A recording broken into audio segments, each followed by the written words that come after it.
Dia betul hebat insya-Allah. Okey. Baik. Insya-Allah untuk petang ni kita akan sambung lagi tafsir surah Yusuf kita dan kita akan tengok pada ayat yang ke-11. Kita dah berbincang dah 10 ayat pertama iaitu antara perasaan hasad daripada adik-beradik Nabi Yusuf alaihissalam. Mungkin kita ada rasa geram. Mungkin kita akan rasa, ya Allah, kenapa dia tergamak buat macam tu? Tapi sebenarnya pengajarannya adalah untuk kita semua. Pengajarannya adalah untuk kita semua. Pertama, yang ini berlaku dalam keluarga Nabi. Keluarga Nabi, daripada moyangnya Nabi, datuknya Nabi, bapaknya pun Nabi dan adik-beradiknya pun Nabi. Jadi kalau keluarga seperti Tengok ini sini, yang saya duduk di bahagian susu. yang apa, keluarga yang mengalami ini pun adalah datang daripada keluarga Nabi yang terpilih daripada Allah, pun ada perasaan hasad dan dengki, kita lebih-lebih lagi lah. Dan seperti mana kita benci dan kita rasa marah dengan perbuatan adik-beradik abang-abang Nabi Yusuf ini, tergamak dia buat adiknya seperti itu, sepatutnya perasaan itu tak hanya sekadar rasa benci dan marah, tapi kita akan rasa lebih benci dan marah kalau perasaan itu ada dalam diri kita. Apatah lagi kalau permusuhan di antara adik-beradik pula, kan? Perasaan benci dengan orang lain itu satu perkara, tetapi dengan adik-beradik lebih lagi. Perasaan benci itu perlu dibuang dan ini namanya tadabbur. Okay? Kita sentiasa reflect kepada diri kita. Setiap kisah ataupun ayat di dalam Quran mesti ada reflection kepada diri kita sendiri. Kita kena buang perasaan itu, apatah lagi perasaan marah kepada adik-beradik, benci kepada adik-beradik. Sebab apa? Semuanya ini di bawah inna syaitana lil insani aduwwum mubin. Ni Allah sebut awal surah Yusuf. Benda-benda ni berlaku semuanya adalah kerana syaitan itu adalah musuh kepada manusia, adalah musuh yang nyata.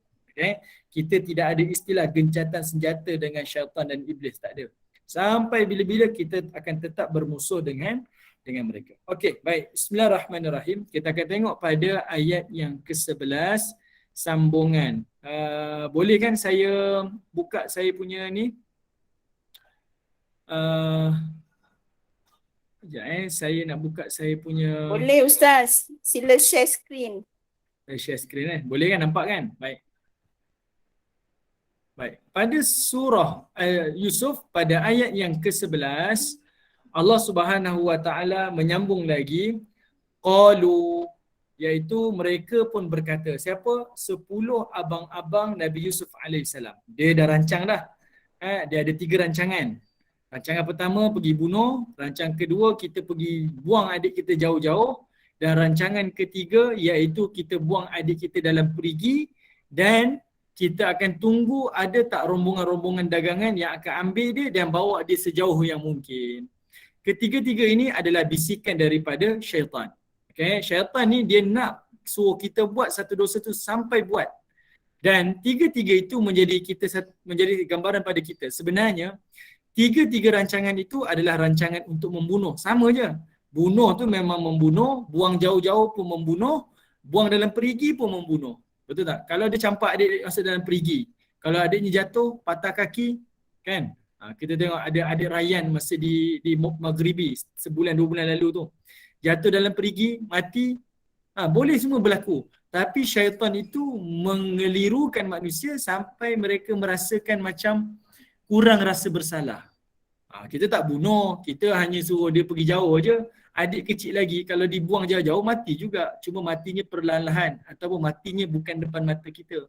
Samalah juga dengan buang dalam perigi. Jadi kita pun macam tu juga. Kadang-kadang maksiat ni syaitan dia akan goda kita sampai buat maksiat. Dengan cara dia akan kurangkan rasa bersalah dalam diri kita.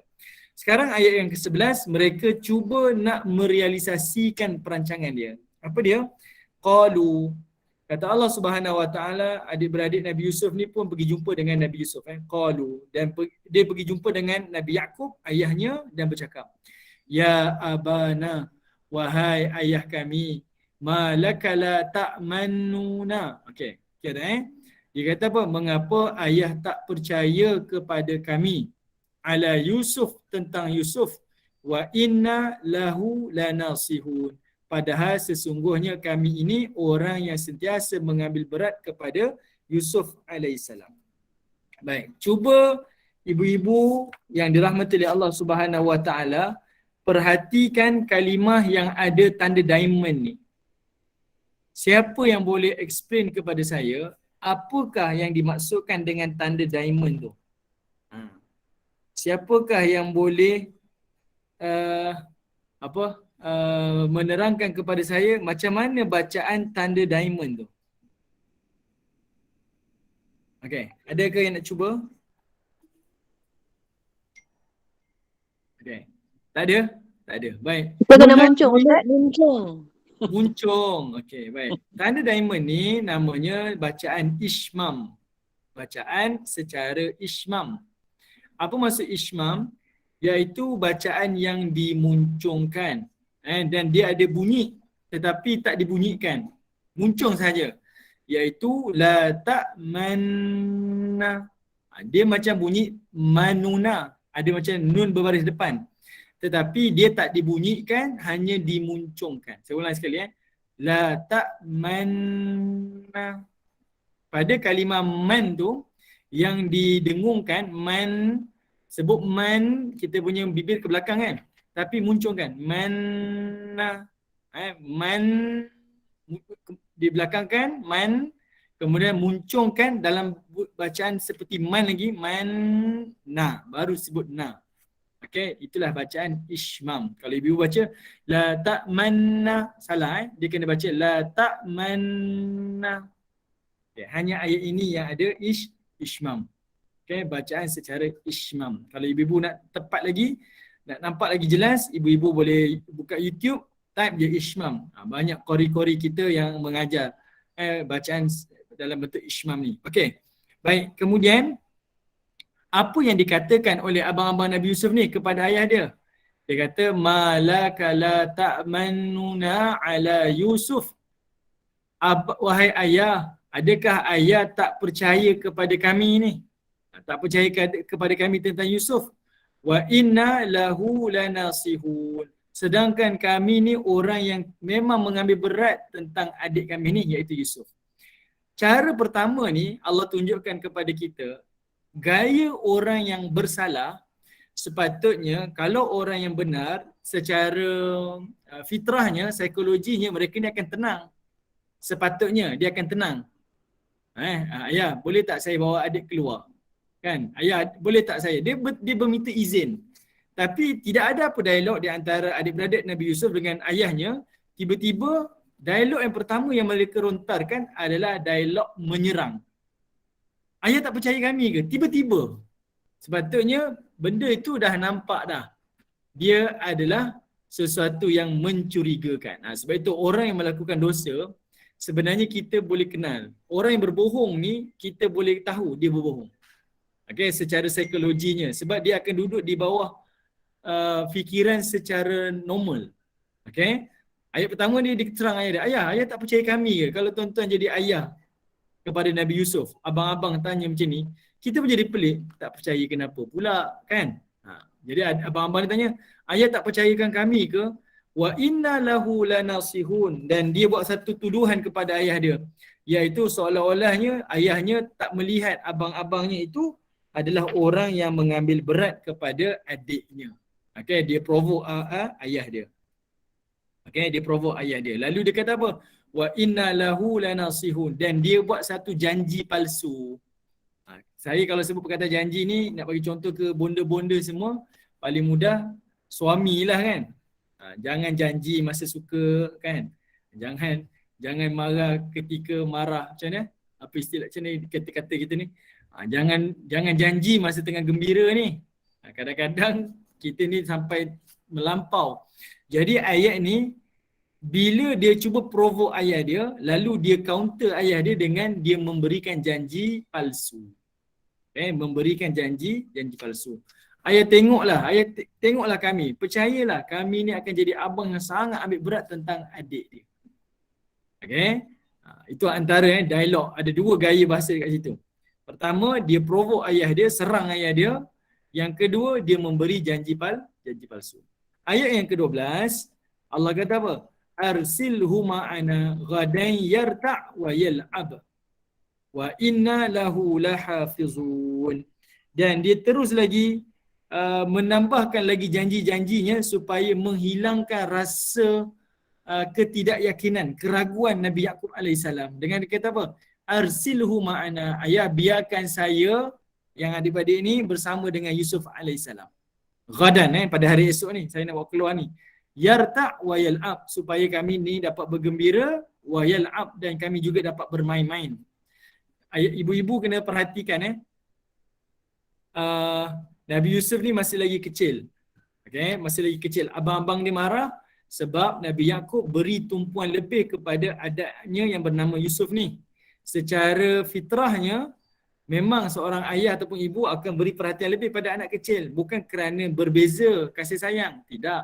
Tetapi kerana anak kecil tak tahu apa-apa. Jadi cakna seorang ibu ayah tu memang lebih kepada anak kecil berbanding abang-abang yang telah dewasa. Okay. Kita boleh nampak side kita sebagai orang tua dan kita juga boleh nampak side kita sebagai seorang anak-anak. Okay. Jika adik-adik kita kadang marah juga pada mak ayah kita. Kenapa mak lebihkan si adik? Secara fitrah macam itulah. Apatah lagi kalau kita dah jadi ibu bapa. Kemudian dia kata, ayah, biarkan dengan kami ni. Okay, biarkan dengan kami. Kami nak bawa dia pergi main ni. Turun lembah, naik lembah. Sebab apa? Mereka ni akan bawa kambing-kambing peliharaan Nabi Yaqub alaihissalam ni untuk digembala. Okay, dia nak pergi gembala, sambil mereka bergembala, sambil tu jugalah mereka nak bawa adik-adik dia nak pergi bermain. Kemudian dia bagi janji lagi, wa inna lahu lahafizun. Mereka tambah lagi, dia kata, kami ni bukan sekadar mengambil berat tentang adik kami, wa inna lahu lahafizun. Bahkan kami ni adalah orang yang akan menjaga sebaik-baik adik-adik kami. Ada dua janji yang disebutkan oleh adik-beradik Nabi Yusuf alaihissalam. Okay. Saya sebutkan lagi sekali. Kalau orang yang tak bersalah, dia tak perlu janji, dia tak perlu provoke. Dia hanya bercakap meminta izin je. Ya, nak pergi ni.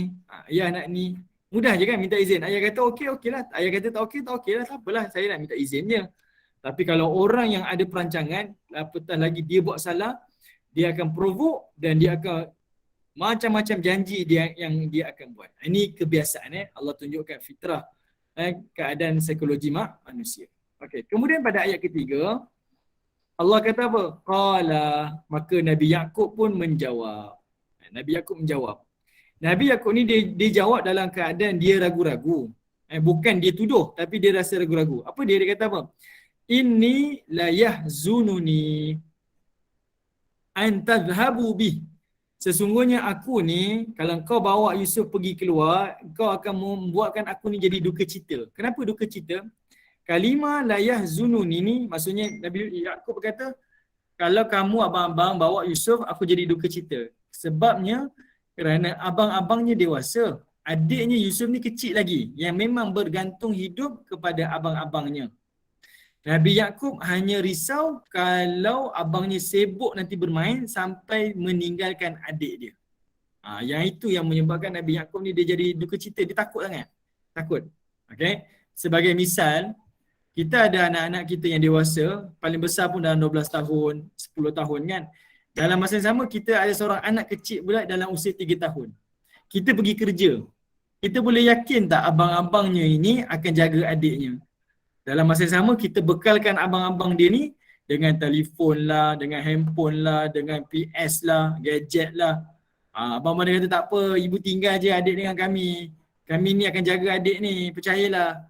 Kita tahu ni perangai anak-anak kita ni. Kalau main game ni memang tak sedar diri dah. Macam tu keadaannya. Seolah-olahnya seperti itu. Okay, saya nak cuba bayangkan pada ibu macam tu. Jadi Nabi Yaqub ni kata, aku duka cita ni kalau kau bawa pergi Nabi Yusuf ni. Kemudian dia kata apa? Wa akhafu an ya'kulahu dhi'b. Dan aku takut Yusuf ini akan dimakan oleh serigala. Wa antum anhu ghafilun. Dan kamu semua ini akan ketika itu kamu semua ni akan jadi lalai. Okey, baik. Ibu-ibu kena perhatikan ayat ni Pada ayat wa akhafu an ya'kulahu dhi'b ni, ini adalah andaian. Apa andaian Nabi Yaqub? Dia kata apa? Aku takut nanti Yusuf akan dimakan oleh serigala. Itu andaian. Kerana abang-abang Nabi Yusuf ni mengembala kambing. Jadi kalau mereka mengembala kambing, maka dia punya kita kata apa, ancaman dia adalah serigala lah. Ancamannya adalah serigala. Sebab abang-abangnya ni pergi mengembala kambing. Jadi ayahnya cuma andaikan. Ayah takut kalau ada serigala. Benda tak terjadi pun, tapi dia takut. Sebab apa? Sebab mungkin masa tu kamu sedang bermain, kamu jauh daripada adik kamu leka. Okay? Ayah risau yang itu je. Kalau kamu leka, takut-takutlah nanti adik kamu akan dimakan oleh serigala. Penting ibu-ibu perhatikan ayat 13 ni sebab ini adalah andaian, benda tak berlaku. Tetapi nanti dia akan menjadi hujah oleh adik-beradik Nabi Yusuf ni ketika mereka membuang Nabi Yusuf ni di dalam perigi nanti. Masa itulah Nabi Yaakob ni boleh tahu anaknya menipu ataupun tidak. Boleh faham ibu-ibu Boleh Kalau ada soalan terus je komen Saya takut saya terlalu cepat dan sebagainya. Okey. Baik. Jadinya dekat sini apa yang dikatakan oleh ayahnya adalah sebagai andaian saja. Takut-takutlah nanti takut-takut nanti akan dimakan oleh serigala. Okey, kemudian anak-anaknya kata apa? Qalu, mereka pun berkata, adik-beradik abang-abang Nabi Yusuf, la in akalahu dhi'bu, kalaulah Yusuf ini akan dimakan oleh serigala, wa nahnu usbah, dan kami ni ramai ni, inna idzal la khasirun. Katanya inna idzal la khasirun. Dia kata kalaulah Yusuf ni dimakan sedangkan kami ni ramai, betul-betul lah kami ni orang yang tidak berguna. Kalimah khasirun ni maksudnya rugi Tapi dalam bahasa kita, terjemahan kita ni, kami ni ramai. Kalau adik yang seorang ni pun kami tak boleh jaga sampai dimakan oleh serigala, kami ni betul-betul orang yang tak berguna lah, macam tu ya. Macam tu. Perkataan tu apa yang kita faham? Perkataan itu kalau kita tengok, ia adalah janji-janji manis daripada abang-abang Nabi Yusuf AS. Mana ayah dan ibu yang kalau dengar perkataan seperti itu yang akan menolak permintaan anaknya? Kan? Kita ni akan rasa apa? Oh, nampak baguslah, dia dah janji dah. Yang kedua, kita pun rasa mungkin inilah kesempatan untuk kita melatih kematangan kepada anak-anak kita biar dia ambil tanggungjawab, betul? Kita akan cuba jadi lebih rasional. Betul tak? Kita akan cuba jadi rasional. Jadi, apa yang dilakukan oleh anak-anak Nabi Yaakob ni, dia ni yang pengajaran untuk kita, tergamak dia menipu ayahnya. Dia bukan soal dia nak kata-kata macam ni. Yang kita boleh fikir, tergamak seorang anak boleh tipu ayahnya. Yang ini adalah benda yang sentiasa berlaku dalam kehidupan manusia. Kita pun tengok diri kita. Banyak benda yang kita buat salah dan kita menipu orang tua kita. Masa kita belajar di universiti, waktu sekarang ni, kadang-kadang kita mengelat, kan? Kalaulah ada orang tua, ibu bapa kita yang uzur, yang perlu digila-girakan di antara adik-beradik, kadang-kadang ni kita tak nak jaga, kan? Kita berkata, minta maaf lah, saya minggu ni keluar lah balik kampung, saya nak pergi bercuti ni, saya ni ada urusan lah, anak-anak sekolah lah, anak-anak ada koko lah, anak tu ada ni, macam-macam alasan. Kita fikir balik, ya Allah, hai, anak-anak Nabi Yusuf ni secara rasional kita kata, ya Allah, dia ni berani tipu ayah dia. Sebenarnya kita pun buat benda yang sama. Okay? Kita pun menipu orang tua kita atas kepentingan-kepentingan peribadi kita. Okay? Jadi Allah Ta'ala tunjukkan kepada kita melalui teladan kisah ini. Iaitu abang-abang Nabi Yusuf menipu ayahnya. Ayah jangan risaulah. Okay? Kalau dimakan oleh serigala ni, kami ni yang ramai-ramai ni takkanlah tak jaga, kan? Kalau saya lalai, takkanlah yang 9 lagi lalai. Contohlah. Logik, kan? Logik. Takkanlah sekali 10 orang tak pedulikan adiknya, jadi mustahil. Okay, tak jadi mustahil. Okey, baik. Masuk ayat ke-15. Pada ayat yang ke-15 ini, maka falamma zahabu bih wa ajma'u an yaj'aluhu fi ghayabatil jub. Kata Allah Subhanahu wa taala, kata Allah Subhanahu wa taala di sini, iaitu setelah mereka pun pergi dengan membawanya bersama. Falamma zahabu. Falamma zahabu. apabila mereka telah pergi bersama dengannya. Masa depan ayahnya, depan Nabi Yaakob, memang abang-abang dia cakap ni memang kalau pijak semut pun tak matilah. Tapi bila dia jauh daripada ayahnya dah tak nampak dah. Dalam ada satu riwayat yang lain menyebutkan abang-abangnya mula memukul adiknya, iaitu Yusuf AS. Mula pukul, mula maki hamun, mula marah-marah kepada Nabi Yusuf AS. Depan ayah tu baik sungguh. Tapi bila ayahnya tak nampak, di sebalik itu dia mula buat sesuatu yang tidak baik kepada Nabi Yusuf AS. Kemuncaknya wa ajma'u, dan mereka semua sekata ayyaj'aluhu fi ghayabatil jub, iaitu mereka telah mencampakkan adiknya ke dalam perigi. Okey, mencampakkan adiknya ke dalam perigi. Okey. Pada ayat 15, di sinilah kita kata berlakulah konspirasi jahat ni. Ayat 15 ni barulah mereka telah melaksanakan konspirasi, iaitu wa ajma'u an yaj'aluhu fi ghayabatil jub. Mereka telah campakkan adiknya ke dalam perigi. Ibu-ibu perhatikan kalimah ni. Ghayabatil jub. Ghayabatil jub. Apakah yang dimaksudkan dengan ghayabatil jub? Kalau kita belajar bahasa Arab, perigi dalam bahasa Arab bererti bi'run. Okey, perigi dalam bahasa Arab bererti bi'run. Okay, saya tunjuk sekejap. Bi'run dalam bahasa Arab, ibu-ibu,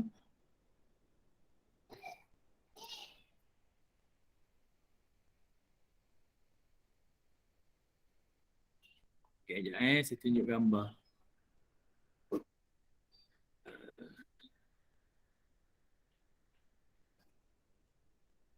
Okey, contoh yang ibu-ibu tengok perigi dalam bahasa Arab bererti bi'run. Bi'run ni adalah bi'run ni adalah perigi yang berbentuk seperti ini. Kalau ibu-ibu tengok perigi yang ada tembok macam ni. Ini namanya bi'run dalam bahasa Arab. Tapi Allah tak menggunakan kalimah bi'run. Pada kalimah ni Allah tak gunakan kalimah bi'run. Ibu-ibu nampak kan gambar ni? Okey. Tembok, perigi dalam bahasa Arab adalah bi'run. Bi'run ni dia ada tembok lah. Ada dia punya ni. Tapi kalau ghayabatil jub, okey, kalau disebutkan dengan kalimah ghayabatil jub,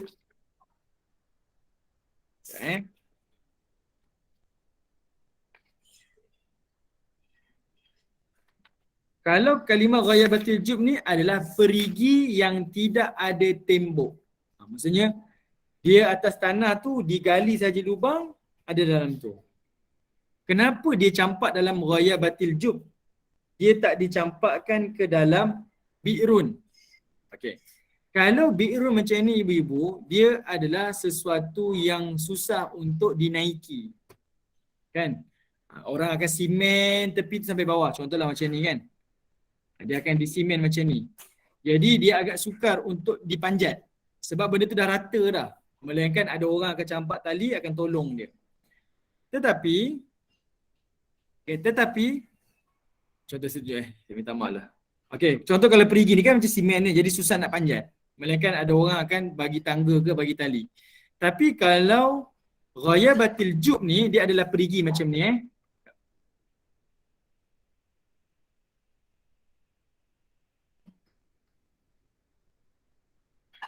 Ini contoh. Ini contoh yang kita tengok adik yang 2 bulan lepas kan, dia jatuh dalam perigi tu. Kalau perigi ghayabatil jub ni, dia adalah perigi yang tak dinaikkan tembok, tapi adalah tanah yang dikorek dan berlubang. Macam ni. Dia tak ada tembok. Dan kalau ikutkan, dia boleh panjat lah. Dia boleh panjat. Tapi ni tempat ni terlalu dalam. 32 meter kan. Dia terlalu dalam. Jadi perigi ni sepatutnya dia boleh panjat. Kalau budak dia boleh panjat lah. Sebab dia masih lagi tak disimen. Ada apa batu-batu tepi tu yang bertakuk-takuk tu, dia ada tempat untuk berpaut. Dia buang dekat situ, saya ulang lagi sekali, adalah kerana dengan niat dia buat tu kurang sedikit rasa bersalah. Kalau tak ada orang tolong adik dia, paling tidak adik dia boleh panjat sendiri dan adik dia boleh lepaskan sendiri. Tapi itulah orang yang melakukan kesalahan ni, dia tak fikir jauh. Dia tak sedar adiknya tu masih lagi kecil. Okey. Memang tak berkemampuan lah untuk memanjat. Tak seperti macam dia yang dah mula dewasa, yang ada akal, yang boleh memanjat. Okay? Baik. Kemudian Allah kata apa? Wa auhayna ilai la tunabbi'annahum bi amrihim hadha wa hum la yash'urun. Kata Allah Subhanahu wa taala, wa auhayna ilai, dan Allah telah mewahyukan kepada Yusuf alaihissalam. Baik, sebelum saya teruskan ayat ni, okay, sebelum saya teruskan ayat ni, ya,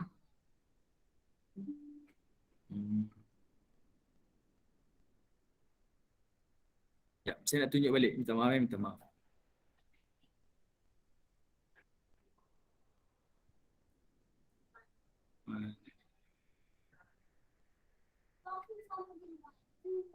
Okey, pada ayat ni Allah Subhanahu Wa Taala kata apa? Daripada falamma sampai ayat kalimah jub ni ada riwayat-riwayat yang ceritakan tentang perigi ni. Apa yang berlaku kepada Nabi Yusuf di dalam perigi. Tapi riwayat-riwayat yang kalau ibu-ibu pernah baca tafsir yang cerita tentang apa yang berlaku kepada Yusuf dalam perigi itu semuanya adalah riwayat Israiliyat. Okey, ada riwayat Israiliyat. Nabi Yusuf nampak itulah, Nabi Yusuf nampak inilah, macam-macam dia buat. Okey, macam-macam. Ibu-ibu kena faham masa Yusuf dicampak dalam perigi ni, dia telah ditanggalkan bajunya. Abang dia cabut baju dia, kemudian campak dalam perigi. Okey. Di sini Allah Ta'ala sengaja tak berbicara tentang apa yang berlaku kepada Yusuf di dalam perigi. Dia nampak apa ke, dalam perigi itu dalam mana ke, perigi itu di mana ke, kan? Tak diketahui, tak diceritakan. Kenapa? Sebab Allah suruh kita fokus kepada cerita ni. Apa yang penting dekat sini adalah tentang kejahatan abang-abang Yusuf. Benda-benda yang lain tak payah fokus sebab dia tak penting, dia hanya sampingan sahaja. Jadi kita tak nak terlalu banyak maklumat sampai dia akan lari daripada fokus makna. Sebab itu Allah Ta'ala tak sebut perigi tu dekat mana, dalamnya macam mana, apa yang berlaku dalam perigi, Allah tak sebut pun. Sebab Allah nak tunjuk betapa jahatnya seorang abang ambil adik ramai-ramai pergi campak dalam perigi. Okay? Itu kita boleh nampak lah. Okay. Kemudian Allah kata wa auhayna, dan kami wahyukan. Walaupun ayat ni kalimah wahyu, para ulama tafsir kata zaman Nabi Yusuf kecil dia belum lagi dilantik menjadi rasul, menjadi nabi. Jadi kalimah wahyu dekat sini semuanya akan terjemah sebagai mengilhamkan. Okey, mengilhamkan. Apa yang Allah ilhamkan kepada Yusuf? La tunabbi'annahum bi amrihim hadza wa hum la yash'urun. Sesungguhnya engkau wahai Yusuf akan selamat dan kami akan memberitahu mereka tentang hal perbuatan mereka ini sedang mereka tidak sedar dan tidak mengingatinya lagi. Maksudnya apa ibu-ibu? Allah Ta'ala ilhamkan kepada Nabi Yusuf masa dalam perigi itu adalah ketenangan. Okay? Nabi Yusuf ni jadi lebih tenang. Dia tak jadi kalut, dia tak jadi macam nervous. Kenapa ni, kenapa kan? Sebab bertambah lagi ketakutan itu, maka memudahkan lagi untuk dia jadi, macam mana kalau orang panik ni, dia lagi jadi cepat membawa kepada kematian lah. Jadi Allah kata wa auhayna, kami ilhamkan kepada Yusuf ni ketenangan. Nabi Yusuf duduk dalam tu dia jadi tenang. Okey, tenang. Sebab apa? Tenang daripada kejahatan abang-abang dia. Masa dia bersama, abang dia pukul dia, abang dia maki dia, abang dia tolak dia, abang dia macam-macam buat pada dia. Bila dia duduk dalam tu dia jadi tenang, abang dia tak usik dah.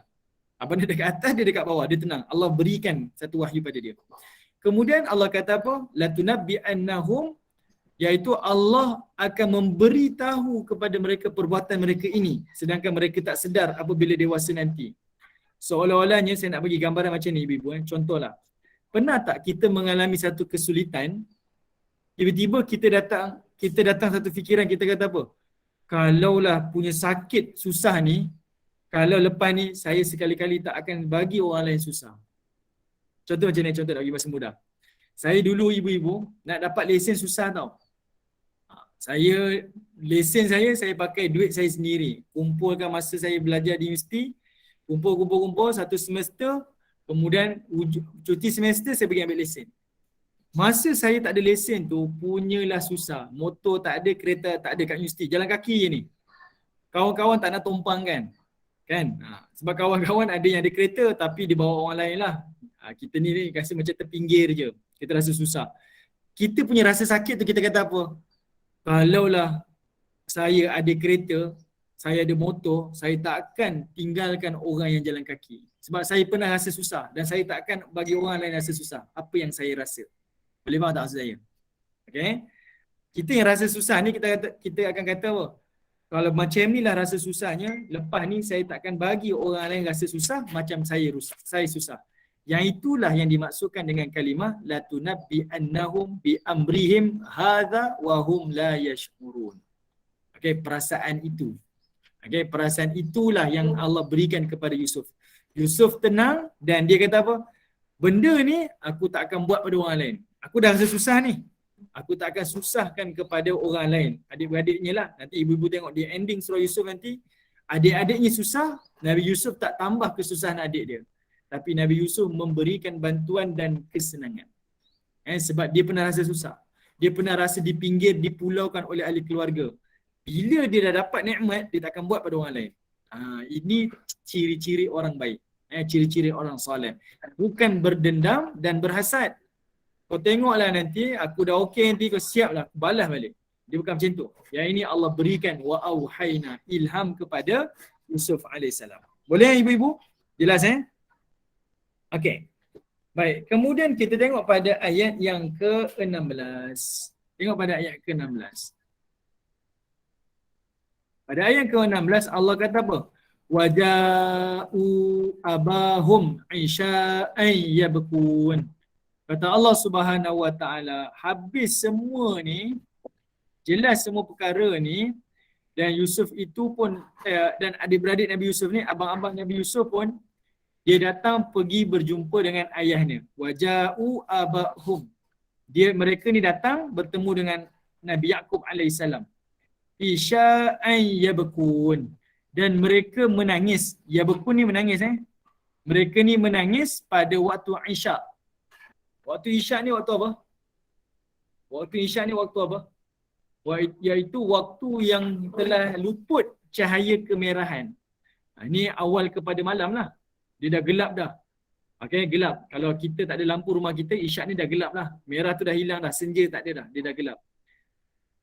Kalau ibu-ibu yang dah ulang kaji ayat ini, Allah awalkan cerita abang dia balik menangis. Tapi sebenarnya bila abang dia buang adiknya dalam perigi, abangnya stay. Abangnya tunggu dekat perigi tu. Sampailah ada rombongan dagangan ni ambil Nabi Yusuf bawa pergi Mesir. Baru abang dia balik. Okay? Kenapa abang dia buat macam ni? Pertama, sebab abang dia nak hilangkan rasa bersalah. Dia nak tengok adiknya keluar daripada perigi, dibawa oleh rombongan dagangan ni keluar berjalan. Yang kedua adalah kerana abangnya merancang kita kena balik jumpa ayah pada waktu malam. Jangan balik waktu terang. Nanti ayah tahu kita berbohong. Bila balik waktu Isyak, jadi muka ni tak nampak. Sama-sama. Kalau kita buat nangis, dengar suara menangis je. Tak nampak muka. Kita boleh mengelakkan daripada ayah boleh nampak yang mana kita ni berpura-pura menangis. Bijak licik lah. Nampak? Licik. Macam tu sekali syaitan mengajar manusia supaya berbohong. Kat sini kita boleh nampak, sekali kita buat dosa, kita akan terus melakukan dosa yang kedua, dan terus melakukan dosa yang ketiga, dan terus melakukan dosa yang keempat. Mula-mula syaitan hanya kata apa? Tak apa. Kau buat je dosa ni. Buat je. Lepas ni nanti kau taubatlah. Ingat tak ibu-ibu ayat sebelum ni? Yang adik-beradik Nabi Yusuf kata apa? Kita bukan nak bunuh dia pun, tapi kita nak kasih sayang ayah. Lepas kita buat ni, kita jadi orang-orang soleh lah. Kita bertaubat lah. Nampak tak? Seolah-olahnya buat satu salah, lepas ni kita buat baik je. Tapi realitinya, sekali kita buat salah, kita akan terus melakukan kesalahan yang kedua dan terus melakukan kesalahan yang ketiga. Sebab apa? Sebab kita nak menutup kesalahan-kesalahan yang dahulu, maka kita membuka lubang-lubang kesalahan yang baru.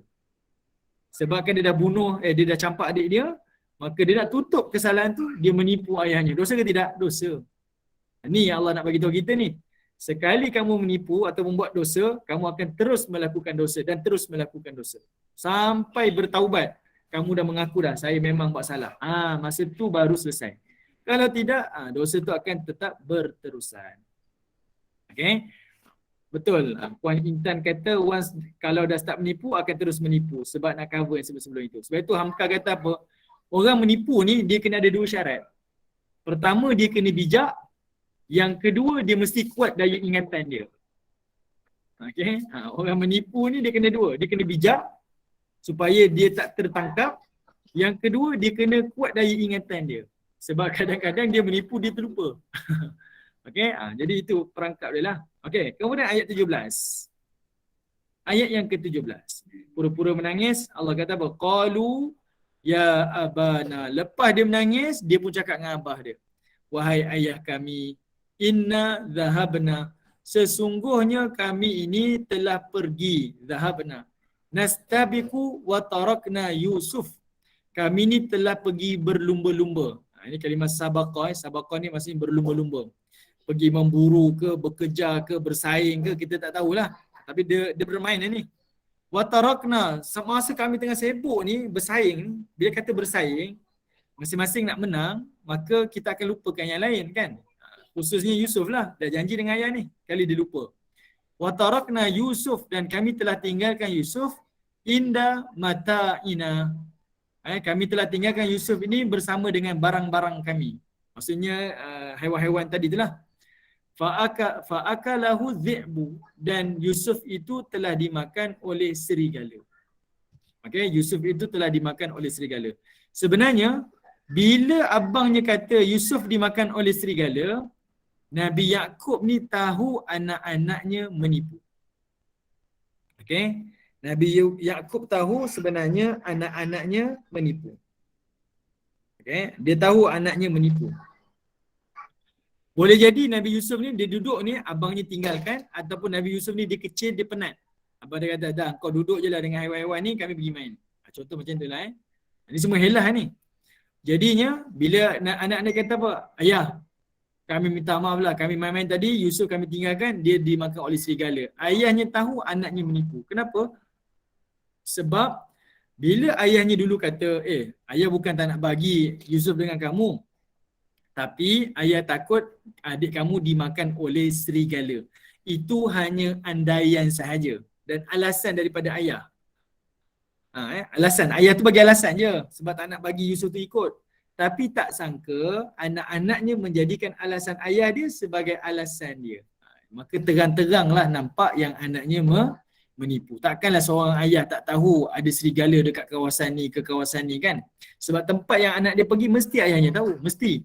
Okay. Jadi pelik lah. Tapi ayahnya tak marah. Ayahnya tenang lagi. Bertenang lagi. Berbincang lagi.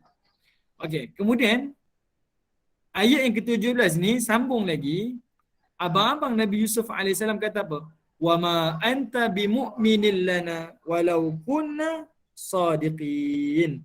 Maka dia pun cover line. Okay? Abang-abang dia pun cover line. Dia kata apa? Sudah tentu ayah ni tak percaya kepada apa yang kami katakan. Walaupun kami ni orang yang benar. Ayah mesti tak percayalah. Walaupun kami ni orang yang benar. Ibu-ibu boleh nampak tak? Ayahnya tak kata pun ayah tak percaya. Tapi dia sendiri rasa tak percaya. Dia sendiri yang rasa ayahnya tak percaya. Sebab apa? Sebab orang menipu ni, dia tak sedar dan dia menipu dirinya sendiri. Macam ni contoh. Contoh saya nak bagi nampak ayat ni. Dia bagi alasan kat ayah dia, ayah anak adiknya kena makan serigala. Ayahnya tahu dah. Okay? Sebab itu alasan ayah dia dulu. Kemudian dia kata, tak apalah kalau ayah tak percaya, tak percayalah. Kita ni cakap betul pun ayah tak percaya. Dia sendiri rasa bersalah. Contoh macam kita dulu kat sekolah. Contoh ni kalau saya dululah. Dalam kelas ramai-ramai ni ada yang buang angin. Busuk lah, kuat, tak kuat, tak ada bunyi tapi busuk. Bila tanya siapa yang buat, tak ada orang mengaku. Tak ada orang mengaku. Tapi cikgu ada yang bijak kan. Cikgu saya seorang tu buat macam ni.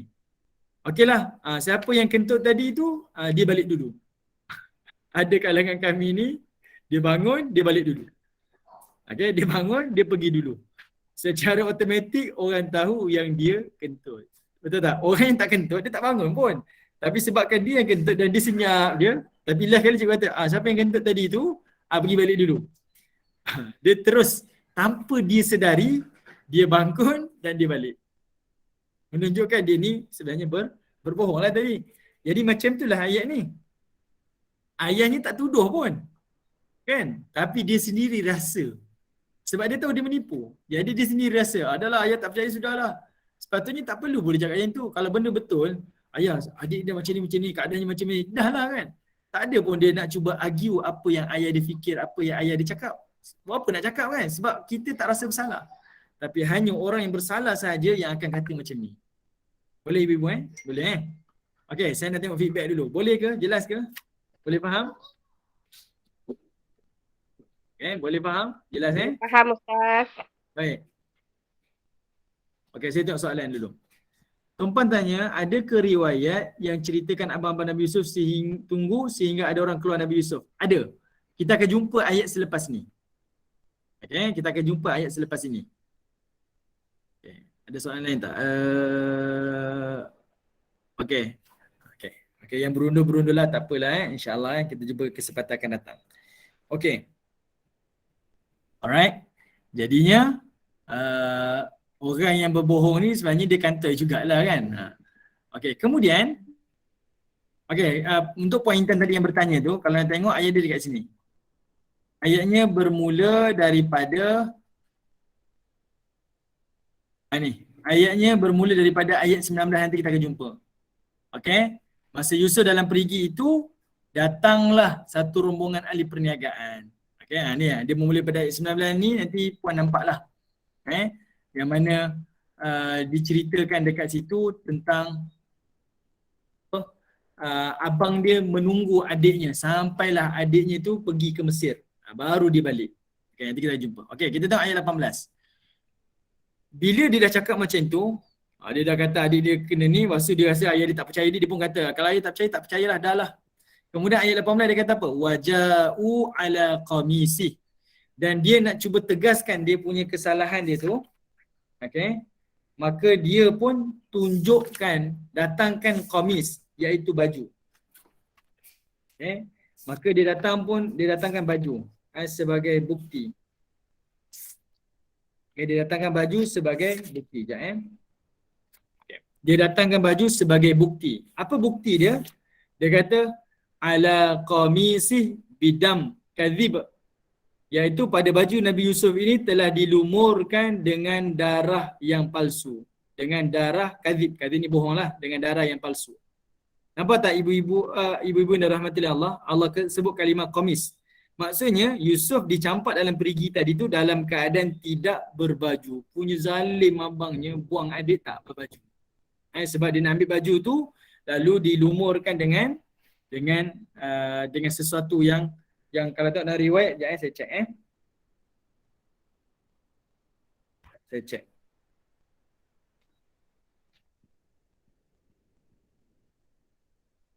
Okey. Dilumurkan dengan darah, iaitu darah kambing. Okey, darah kambing lah.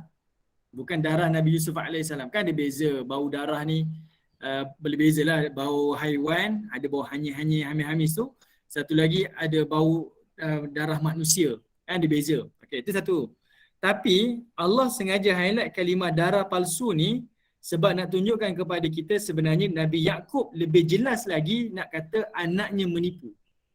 Terang-terang Nabi Yaqub tahu anaknya menipu. Satu, anaknya beralasan dengan alasan yang sama, iaitu dimakan oleh serigala. Yang kedua, kenapa Nabi Yaqub tahu yang anaknya menipu bila Allah kata bidami kadhib ni, dengan darah yang palsu? Ada ibu boleh cuba tak? Dia kita kena aras tinggi ni. Okey. Saya dah pernah bagi tahu umur Nabi Yusuf pada masa dibuang ni adalah sekitar dalam 5 tahun. Kita dah sentuh pada pertemuan yang lalu. Okey, ibu-ibu cuba jawab. Ini kena fikiran aras tinggi. Macam mana Nabi Yaqub tahu yang mana darah itu adalah darah yang palsu, bukan darah Nabi Yusuf AS? Maksudnya, bila anak dia cakap tadi, dia tahu dah anak dia bohong. Anak dia datangkan baju yang berdarah ni kononnya sebagai bukti ni Yusuf dah mati lah. Ni darahnya kat baju ni. Nabi Yaqub tengok, Nabi Yaqub confirm anak ni bohong. Nabi Yaqub tengok dan Nabi Yaqub kata confirm kamu ni bohong. Tapi dia tak cakap lah, dia simpan. Tapi dia tahu anak dia bohong. Dekat mana? Rasa-rasa lah. Ada yang cuba? Tak ada? Okey. Jawapannya adalah Bau kerana darah, Kak. okey, bau Bau darah satu darah. hal lah. Bau darah tu satu hal lah. Okey. Tapi ada satu lagi alasan. Yang dia tengok je dia tahu. Okey, sebab kita boleh argue lah kan. Memang bau darah ni ada beza. Tapi ada juga orang yang boleh argue. Betul. Terima kasih. Admin Puan Ain Zubaidah dan juga Puan Jasrina. Jawapannya adalah kerana baju itu tidak terkoyak. Dia hanya baju yang berlumur dengan darah je. Kalau serigala makan, mesti baju tu dah koyak rabak dah. Sebab dia nak makan orang kan, dia cakar ke apa. Tengok ayah dia tengok baju tu elok, hanya ada darah sahaja. Dan Nabi Yaqub tahu yang mana anaknya menipu. Sebab itu, qala bal sawwalat lakum. Yang Allah Taala sebut. Allah sambung lagi. Qala bal sawwalat lakum anfusukum amra. Kata Allah Subhanahu Wa Taala, bapa dia kata apa? Tidak, nafsu kamu yang memperelokkan kepada kamu sesuatu yang tak boleh diterima akal. Ayah dia tahu dah. Cuma ayahnya cakap dengan nada yang baik. Kan? Ayah dia kata, ni kamu punya nafsu kamu je yang kata macam tu. Okay? Hati kamu yang sakit sebenarnya. Okay? Kamu ni ada sakit jiwa, sakit hati kepada adik kamu ni. Okay? Syaitan ni yang telah menutup pandangan kamu ni, tak boleh nampak benda yang baik. Yang buruk tu kamu nampak baik, yang baik kamu nampak buruk. Macam itulah ayat dia. Lalu kata Allah, fasabrun jamil. Dan Nabi Yaqub ni dia sabar dengan sebaik-baik sabar. Dia tetap tenang. Dia tak kata, ini salah satu didikan seorang ayah. Macam mana pun anak kita salah, jangan hukum. Okay? Hukum dekat situ bukan terus pukul kan. Tapi kita gunakan teknik-teknik yang hari ni ada macam-macam. Teknik parenting lah. Kita gunakan untuk memberi pengajaran kepada anak kita. Kita pukul dia, nanti kita tua, dia pukul kita balik. Sebab itu kita boleh belajar kat sini. Maka Allah kata, fasabrun jamil. Allah berikan kepada Nabi Yaqub ni kesabaran yang sebaik-baik kesabaran lah. Dia boleh balas, tapi dia simpan, dia tahan. Okay? Dia tahan perasaan dia. Okay? Dia sabar dengan perangai anak-anak dia. Okay? Ramai ni anak dia 10 orang ni, macam-macam perangai, macam-macam hilang. Sampai dah bunuh seorang anak dia. Sampai dah buatkan anak seorang tu hilang. Tapi dia tetap sabar. Dan apa yang disebut tu adalah dengan nada yang baik. Dia hanya sebut je. Tapi dia tetap bercakap dengan nada yang baik. Dia tak maki hamun, dia tak menjerit-jerit. Dan Nabi Yaqub kata apa? Wallahul musta'anu ala ma tasifun. Kata Allah Ta'ala, Nabi Yaqub kata, dan Allah jualah yang dipohon pertolongannya mengenai apa yang kamu katakan. Ayah tak kata ayah tak percaya, tapi ayah serahlah kepada Allah Subhanahu Wa Ta'ala. Punya sabarnya Nabi Yaqub. Tapi dekat sini kita boleh belajar satu perkara. Orang yang sabar, Allah mesti akan berikan kemenangan. Orang sabar mesti menang. Nampak Orang sabar mesti menang. Dia tak terburu-buru, dia tak tergopoh-gapah. Okay, sebab itu dalam satu hadis Nabi SAW sebutkan, orang yang tergopoh-gapah ni dia adalah daripada perbuatan syaitan lah. Daripada perbuatan syaitan. Macam kita nak pergi salat. Kita dah lambat ni, tengok imam dah nak selesai rakaat pertama. Dia nak rukuk dah. Kita pun berkejar-kejar. Nabi larang. Nabi kata, bertenang. Jalan macam biasa, jangan berlari, tenang. Sampai masuk saf, angkat takbir seperti biasa. Jangan berlari-lari, jangan bergegas. Nabi tak suka orang yang tergopoh-gapah kerana ia adalah sebahagian daripada perbuatan syaitan. Nabi ajar kita supaya bertenang. Ni dalam bab fardu ni. Pun Nabi ajar supaya bertenang. Apa-apa keadaan dilatih untuk kita ni bertenang. Samalah juga nanti ibu-ibu yang dirahmati oleh Allah, kita dah masuk Ramadan ni, nak masuk Syawal nanti, musim-musim perayaan ni, kegembiraan kita pulang ke kampung ni biar dalam keadaan tenang. Jangan tergopoh-gapah gembira sangat ni balik kelang kabut, takut-takut nanti ada kecelakaan di jalan raya. Okay? Asal ada perayaan, ada jugalah kes kemalangan nanti. Kita takut yang tu. Jangan tergopoh-gapah, tenang. Sentiasa tenang. Rancang apa yang kita nak buat. Yang itulah Allah nak datangkan pengajaran kepada kita pada ayat ini, iaitu Nabi Yusuf tetap mengawal Nabi Yaqub tetap mengawal ucapannya dan dia mengawal diri. Dia cakap hanya benda yang baik, dia tahu anaknya salah, tapi cakap benda yang baik dan dia tetap sabar di dalam hati dia. Okay, saya tahu benda ni adalah susah. Saya pun ada anak-anak yang tengah melasak ni 3 orang, yang lelakinya 2 orang, macam-macam perangai, macam-macam helak. Tapi kita sabar, kita sabar. Okay, benda ni cakapnya mudah tapi praktiknya susah. Tapi itulah pengajaran kepada kita sebagai seorang ayah dan juga ibu. Dan pengajaran juga kepada Nabi. Kenapa Allah datangkan cerita ni? Sebab Allah nak bagi tahu kepada Nabi SAW, kamu ni pergi berdakwah kepada Quraisy dan juga berdakwah kepada orang-orang Yahudi, orang-orang Yathrib nanti, kamu tahu kamu di tempat yang benar. Kamu tahu kamu di tempat yang benar. Kamu tak ada pun nak runtuhkan kerajaan Abu Jahal pun. Kamu tak pernah nak rampas pun mana-mana kerajaan pun. Kamu hanya mengajak orang muslim, manusia masuk syurga Allah je, beriman pada Allah je. Tapi kamu ditentang, kamu diancam bunuh, kamu diperangi, kamu dihalau daripada kota Mekah, kamu dilakukan macam-macam. Allah kata apa? Seperti itu yang kamu kena belajar daripada Nabi Yaqub, iaitu fasabrun jamil. Sabar sebenar-benar sabar. Sabar sungguh. Kan susah ibu-ibu. Kita di tempat yang benar, orang buat salah. Kita nak sabar tu, kita di tempat benar kot. Sepatutnya awak kena dengar cakap saya sebab awak salah. Saya betul. Awak dengar cakap saya. Kita macam tu. Tapi Allah nak ajar kita sabar dulu, sabar. Ada satu kisah ibu-ibu. Saya berhenti dekat sini. Okay, saya berhenti dekat ayat ni. Nanti kita sambung pada ayat 19. Pernah datang seorang lelaki Quraisy iaitu Utbah bin Abi Rabi'ah. Utbah bin Abi Rabi'ah. Uqbah bin Abi Rabi'ah. Dia pernah datang pada Nabi, dia ni offer pada Nabi. Kan, masyhurlah hadis ni. Dia kata, wahai Muhammad, kamu ni berdakwah lama-lama ni, kamu nak apa? Kamu nak wanita cantik ke? Kami akan kahwinkan dengan kamu, boleh. Kamu nak harta ke? Kami bagi harta pada kamu. Kamu nak jawatan ke? Nak jadi pemerintah ke? Kami boleh bagi kamu jawatan. Kamu jadi raja kami. Ibu-ibu kena faham Nabi SAW bila ditawarkan itu, kita kena berada kat tempat Nabi, kita akan kata apa? Awak diam. Betul tak? Awak diam. Awak dengar cakap saya ni. Sebab saya betul, awak salah. Tapi Nabi tunjukkan kita akhlak, walaupun Nabi berada di tempat yang betul, Nabi berada di tempat betul, yang kawan tu duduk di tempat yang salah, bila dia nak bercakap, Nabi kata apa? Cakap, silakan, saya dengar ni. Anak, Nabi ni pendengar yang baik tuan-tuan. Dengar, sabar ni.